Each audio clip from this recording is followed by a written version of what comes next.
This video is sponsored by ExpressVPN, and also it's Hermitcraft time, and that means it's base building time. I've been desperately wanting to work on this thing all week, but unfortunately, I've been on a bit of a secret project, a project I can say absolutely nothing about, which is something that YouTubers always say, and it always really annoys me, but because I'm the person who's saying it now, I feel super cool. In the previous Hermitcraft episode, we built up the bridge that is going to be going around our industrial district, and also our base got considerably more sustainable. Now, my plan for today's Hermitcraft episode is to kind of continue where we left off and just build up the bottom section of the bridge, because obviously we've got the top, but it's all floating in the air right now. The civil engineers are screaming, so I have to build up the bottom area and then build up our water supports. The civil engineers are still screaming. Only in Minecraft is this considered to be a structurally sound build. So that is the official plan of action, as opposed to those fake, unofficial plans of action that everyone else has been peddling out. What on earth is this thing? What is this?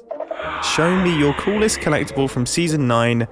You may win a prize. This could be a little bit challenging. I mean, I don't know if I have much cool stuff.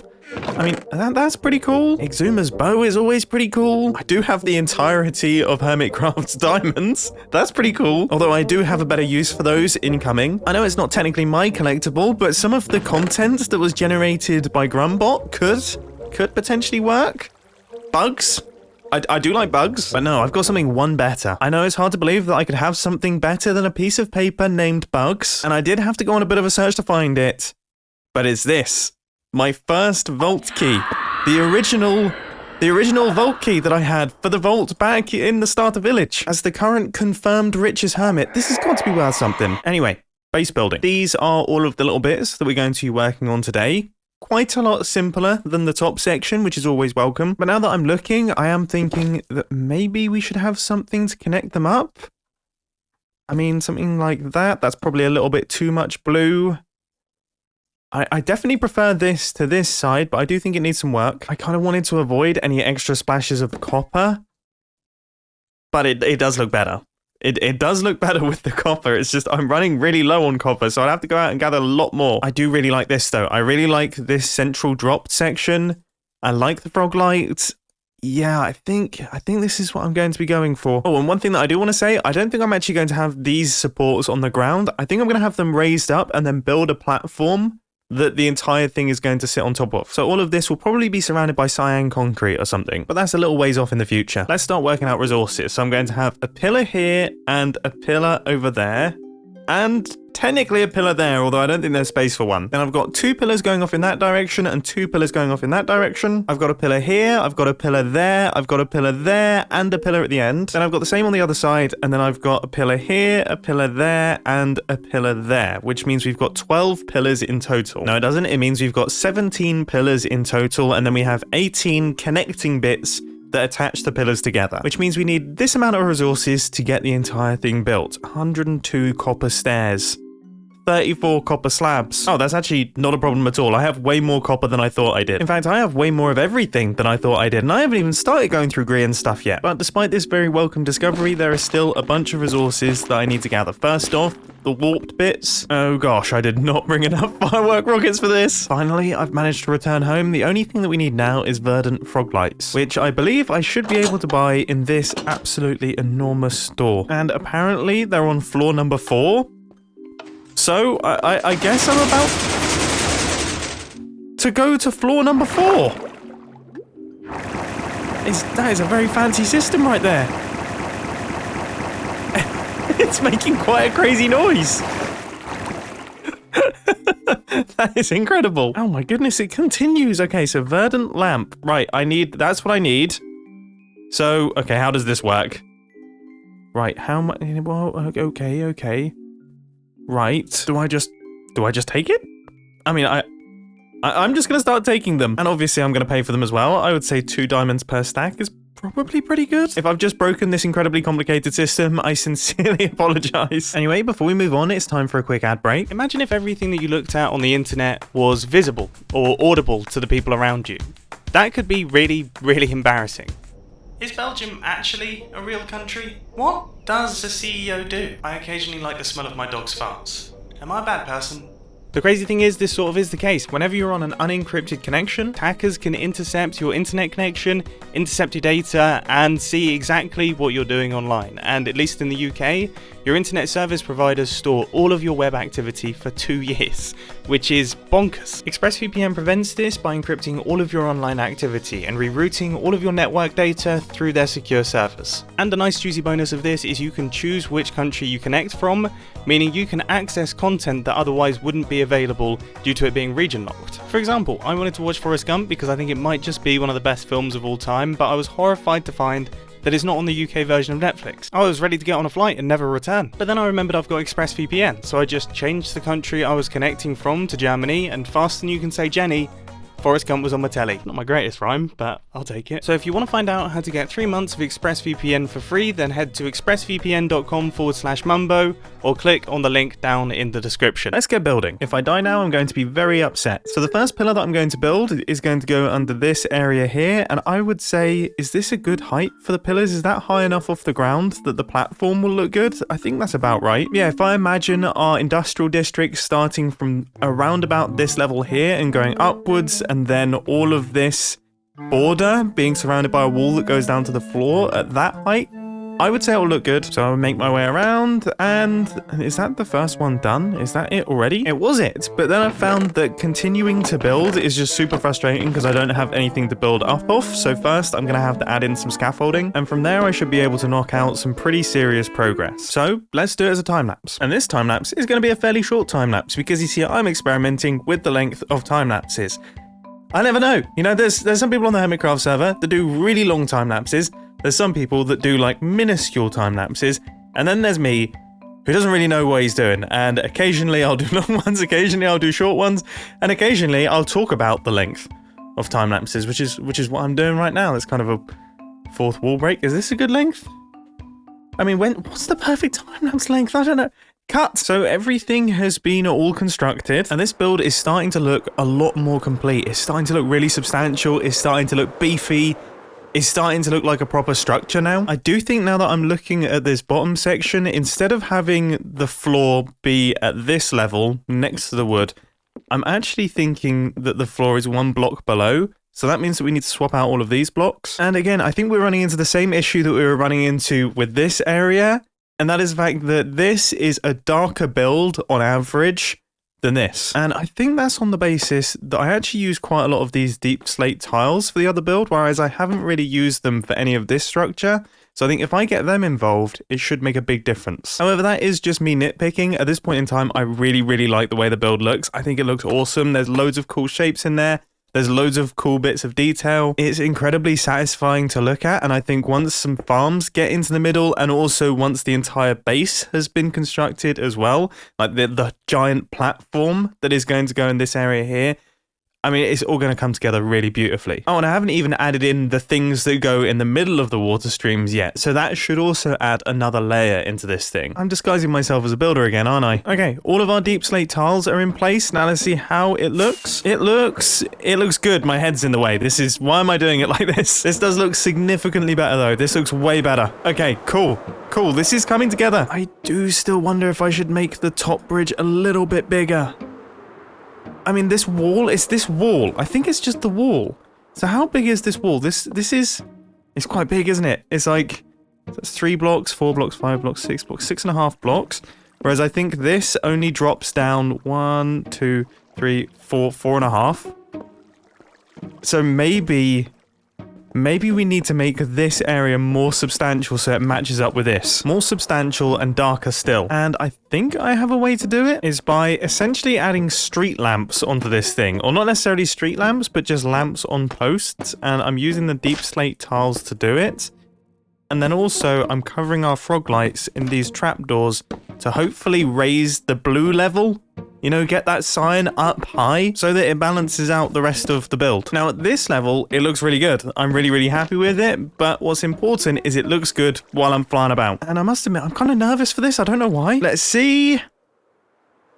Okay, I mean, it's difficult to tell right now because it's on such a small scale, but straight away, darker colors look way better. And also, I think I've accidentally solved another problem that I have with this build, which is that it's all one height. Like, everything is one level. Like, the slabs are all just, it's like a line of blocks. It's very, very flat. Whereas with the lampposts, which you can't really see right now, with the lampposts, that is like breaking up the height. So it's giving high and low areas of the build. It's giving it like a wave. And I think that is really adding to the feeling that there's a lot going on in this area. And I'd say it's improved it significantly. I'd also say it improves the walking experience significantly as well. This looks so much cooler than this. I mean, look at that. This feels like I'm being invited to another world, whereas this just feels like there's like one horizon line and that's it. Building's kind of fun, isn't it? I'm kind of enjoying myself. So let's continue. I've installed all of the lamps running up to the crossroads, and I've also started putting some of the ones into the side, and they're looking good. Very, very good. This is also very, very good. And now I have myself a bit of a question on my hands. You see, I've done a lot of the lamps, and it is looking cool. I'm liking the way that it looks, but the tiny doubt that I have in my mind is now I have too many lamps, and I'm running into the same issue that I was running into earlier, where it's now looking a bit too consistent again. So on this side, I've experimented with not having any lamps in the corner, and I think that looks better. Gem is stealing heads again. Just try your best to ignore it. Let's see, how does that feel? I mean, it's not really that noticeably different, but I do think... Oh, it's so difficult. It's so difficult. I mean, I do like it. I do like it, but then equally, I do like this side as well. This side does look a lot more busy, though. I mean, there's obviously 8 more lamps up here. It's really difficult to know. I think I'm going to go without. I think when in doubt, the more simple option is often the best. However, and this may be counterintuitive, I might leave the posts in just to bump this part up a tiny bit. Oh, I'm losing my confidence. Okay. Yes, 100%, this looks way better. Impulse being killed 4 times by Gem is making me feel a little bit better about my performance the other day. Oh, make that 5 times. That is remarkably 6 times. And you know what? I'm going to stop counting now. It's getting embarrassing. Okay, well, 7 times, all right? I can't help that one. He finally did it. He finally pulled it off. And I have finally pulled off this build. This looks so good. This looks so much better than it did before. I'm actually surprised by how much those lanterns have actually transformed the build. These lanterns, those water pillars, the entire area underneath that we've constructed, I am incredibly happy with how everything has come together here. So let's move on to something else. There's a few mysteries that have popped up overnight. I mean, firstly, there's this sign. It seems as though Yoda? Seems like Yoda is the thing that is doing this. Also, there seems to be a massive line of copper blocks above my base. I mean, is someone trying to oxidize copper in like the most inefficient way possible? And by someone, do I mean Grian? Yes, I do mean Grian. Now the question is, can I land on this thing? Can I? Yes, I'm talented. There's no sign here. I was expecting a sign. I don't really know what to do about this. I mean, it does give a pretty good view of my very sustainable base, and it gives quite a nice view of Grian's base as well. Right, I'm going to take it down, and I'm going to relocate to all of the copper blocks. I've got nearly 1.5 stacks to play with, so I need to think of something fun to build. Thinking. I have thunk, and honestly, this is one of the stupidest things I have thunk. By the way, I'm aware that that's not a real word, but it's incredibly satisfying to say. Try it. Okay, so if I'm just building up something here, I think... Going across like this. Yeah, I mean, things seem to be going quite well, although I seem to be going through my copper a lot faster than I was expecting. I might actually have to donate copper to this build. I mean, I'm already donating a whole bunch of slabs and stairs to it, but I kind of assumed that the copper would pay for itself. Wow, that looks really, really small, but okay, it's a good start. I got 36 blocks of copper left. Yes. This is really, really stupid. It looks even more stupid from down here. Everybody knows that real Minecrafters age their copper as the statue of Lib. It wouldn't fit on the sign, and then, I mean, just having a sign that said Liberty seemed just a bit too serious. So, yeah, I'd say this is good. This is great. Oh yeah, I should probably show you how it looks. I mean, it's it's kind of difficult to do on such a small scale, but I would actually say that having taken inspiration from like a number of different statues of liberties that I found on the internet, this little small scale model is actually quite good. It has no back, but that is actually in keeping with the base that I'm building it on, so that's fine. I mean, now that I think about it, I'm not sure I've ever actually seen the back of Grian. You know, he himself might have no back. Behind his frontage, there's just an astral cloud of weird phrases and words. A quantum field of things colliding with one another. 2 particles collide, and you never know, you might end up with a dolphin highway, or you might end up with an entire civil war. Anyway, my little deviation from the plan has come together really nicely. That stalk of copper blocks that was placed on top of my base, hopefully by Grian. If it wasn't Grian, he's going to be very confused. Has now been effectively transformed and is looking rather lovely. So let's move on to lamps. Now we are going to be looking at lamps, which I've now realised sounds incredibly boring. That sounds dull as anything. I promise you this is exciting. I promise you I'm gonna do something cool with lamps. Now I'm second guessing myself. I really don't have any lamps. Are you serious? I don't have a single lamp. How is it that in my absolutely enormous storage system, I don't have a single lamp in here? I am going to take this as a threat, and I'm going to go look for my resources elsewhere. I mean, imagine you're burgling someone's house, and you open a cabinet, and your own decapitated head is in there. You would not continue to burgle it. Or would you? Would you burgle your own head? Is it even burgling your own head? If you burgle your own head, like, that's kind of yours. Or is it well, obviously it would be a duplicate of your head, because otherwise that's just a whole extra kettle of fish. So in this world, someone has created a photorealistic decapitated version of your head, and now you're burgling their house. And, I mean, are you stealing? Maybe at some point you signed an image release that allowed them to do this? In that case, you probably are stealing. And this is why you should always read the terms and conditions when you sign up to a website. Can you tell that I'm lost, by the way? I'm totally lost. I never know how to get to the Nether hub from Green's Nether portal, and his pathway could definitely do with some work. Finally, I have made it. And now that I'm here, I remembered the reason I came to the Nether is not so I can get to the Nether hub. It's so that I can go and gather some glowstone. When I thought I was lost, I was actually found. And now that I'm here, I'm lost. That could definitely be put in Times New Roman over a picture of a sunset. It sounds like the plot for a Darman video. I don't even have a silk touch on my pickaxe. This is painful. I think I'm losing my marbles. Lamps. Let's do some lamps. There is a really small build that I want to do near my industrial district, or at least my industrial district to be. And this, again, is something that I've kind of taken from Impulse. Impulse used to do this whenever he made industrial districts. At least, I think it was Impulse. Yes, it definitely was. Where he would have a literal checklist of all of the farms that he wanted to build, and he would tick them off as he built them. And it was an actual build. It was part of his base. This is not going to be some scrappy list in a book or on a notes document off of Minecraft. I actually want to make a feature of it, and I'm going to center it on our walkway here. Now, I'm curious. How does that look? Does that look good? If this was, for example, a test farm, does that... I mean, that looks pretty cool. If I start stacking them up, will that look good? I mean, I guess I'm only going to find out once I actually start getting lots of these things in place. That's the thing with these tileable designs. When you build one of them, it can occasionally look a little bit pants. But then when you start getting a bunch involved, that's when it really comes into its own. And I would definitely say this build is doing just that. It's looking really, really cool so far. I'm a fan when I can see it. Why am I so bad at Minecraft? I've played this game for so long and I'm still terrible at it. Yeah, this is satisfying. It is tickling my brain in all the right places.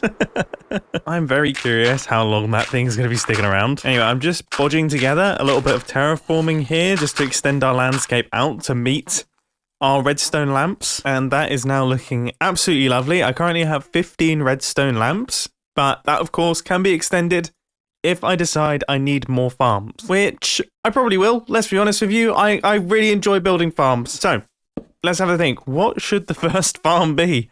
I mean, oh gosh, I'm not entirely sure. Okay, well, I guess the one that should be probably on the bottom would be bamboo, because that's quite tall. So that requires quite a lot of vertical space. And then probably sugarcane, because again, that works in a similar way to the bamboo farm, and then it is probably going to be melon and pumpkin. So those are the four starter farms there. Now this farm is going to be super important for when we switch over to Minecraft 1.20, because we will have bamboo planks, which means I can then make tons of chests using bamboo, which means I can make tons of hoppers using bamboo, and I don't have to go out gathering loads of wood, which means industrial builds will be significantly easier to construct. Now next up, I think having some form of villager trading hall would be fantastic, but I imagine that's actually going to go underneath the base. Kind of not in the industrial district, but it is still a farm. One thing that's incredibly important though is I want to build up an iron farm, which hopefully I should be able to fit within this footprint. Won't be the fastest, but it will still be good to have one. Now once you've built up the iron farm, we should then have enough iron to make a bunch of cauldrons, to make a bunch of buckets, to then make a lava farm, which is done using the cauldrons and the big piston feed tape, and that should give us enough fuel to make an industrial furnac. From there, we can definitely make ourselves a cobblestone generator, and that's going to need a lot of TNT, so we're definitely going to need a mob farm. Then above that, to make sure it's separate enough from the iron farm, I would say some form of villager, carrots, and potato, etc. farm. And then given that I eat a lot of golden carrots, maybe a gold farm? An overworld gold farm with nether portals? I mean, would I be able to get enough nether portals that it would be efficient? I mean, it would be constantly loaded whenever I'm online.